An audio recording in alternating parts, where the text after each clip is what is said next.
Hi everyone! I'm Carla from Shopping Apps Tips PH at welcome sa aking YouTube channel. Sa video na ito ay isishare ko po sa inyo yung mga magiging consequence if hindi kayo nakapag-request ng appeal if nagkaroon kayo ng high late shipment rate dito sa Shopee. Kung gusto mong malaman, keep on watching! Okay, punta lang po tayo sa ating Shopee app.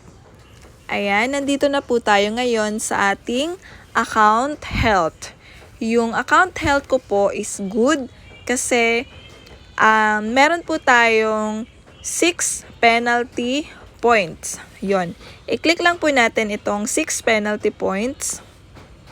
Nagkaroon na rin po ako ng mga high late shipment rate pero na-remove siya kasi nag-appeal ako dito sa Shopee. So, i-scroll down ko lang po.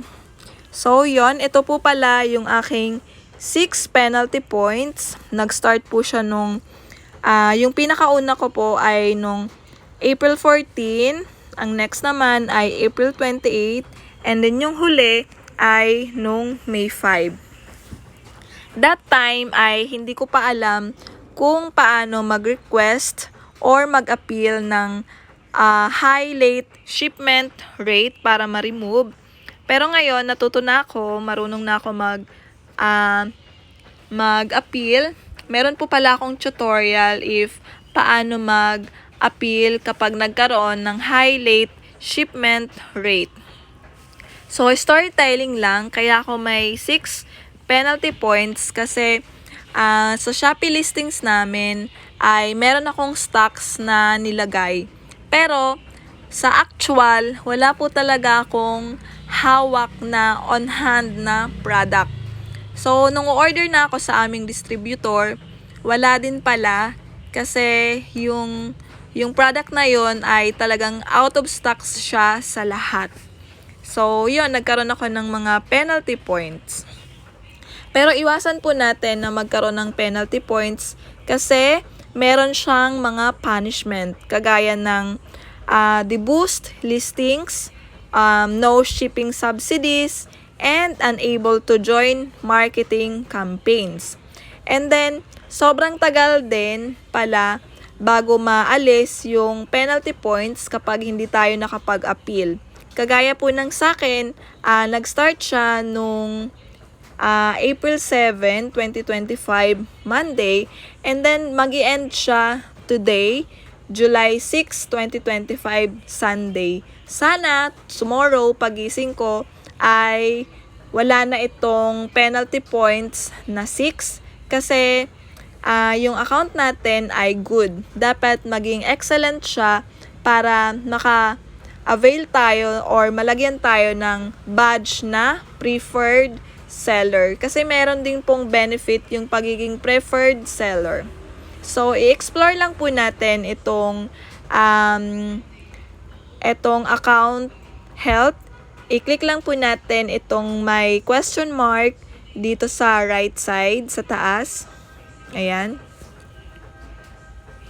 And then, sabi dito, about seller penalty point system. The seller penalty point system is designed to help you achieve operational excellence by tracking your performance and highlighting key areas for improvement. You will maintain all your seller privileges as long as you take steps to improve and stay on target. Mas okay na palagi po nating chine-check yung ating account health para namomonitor po natin if meron ba tayong late shipment. So, explore pa po natin. Ayan. What are the penalties? I-click po natin yan. Seller privilege will be suspended according to the table below if a seller accumulates a high number of penalty points. Kapag nagkaroon po pala tayo ng 15 penalty points, ay pwede po palang masuspend ang ating account. Siyempre, ayaw naman po natin na mangyari yon kasi, kumbaga, Ito yung ating side income. Ayaw nating mawala. Kaya syempre, pangangalagaan po natin yung ating account health. Okay? So, yun, explore pa po natin. How long do the penalties last? Penalties will be lifted after 28 days.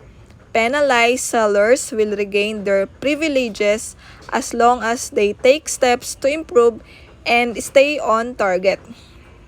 However, any points accumulated will remain on record until the quarter ends.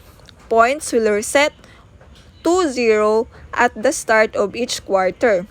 First Monday of January, April, July, and October, so that all sellers can start anew.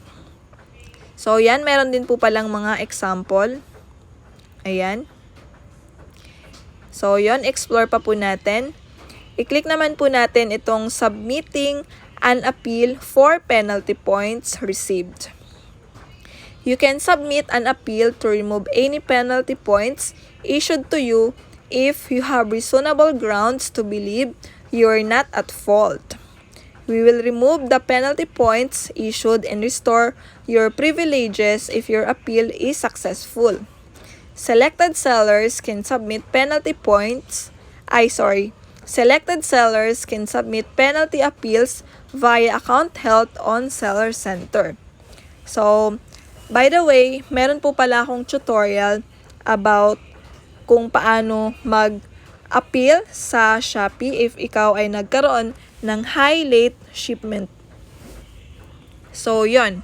And lastly, i-click naman po natin itong Tier 5 Punishment Extension. Currently, sellers are subjected to a Tier 5 punishment when they receive 15 penalty points within a quarter. So, yan. Meron din po siyang summary of updates. And then, number 1, non-displayed arbitrary tiers as basis for Tier 5 punishment extension or reinstatement.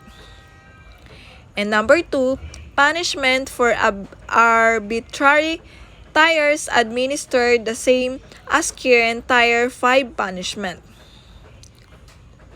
However, in the case when a seller makes a successful attempt of penalty appeals and has its points removed, the seller's Tier 5 punishment extension should be reevaluated.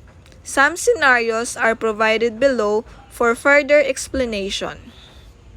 So, case 1, penalty points removed, but seller's new arbitrary tier remains higher than the one from previous punishment. Case 2, penalty points removed and seller's new arbitrary tier dropped below or equal to the one from previous punishment. Previous punishment duration has not expired. Case 3, penalty points removed and seller's new arbitrary tier dropped below or equal to the one from previous punishment. Previous punishment duration has expired. Example, Tier 5 extension or reinstatement PN/AR. So, yan. Marami pong mga example yan. I-visit nyo lang po ang inyong account health and then i-click nyo lang po yung may question mark sa right side para kayo mismo yung magbasa ng mga nakalagay doon. So, medyo paus na ako kaya hanggang dito na lang po ang ating video. I hope meron po kayong natutunan sa video na ito. Kung meron, please like, comment, and subscribe. Thank you for watching. Bye for now. Bye-bye.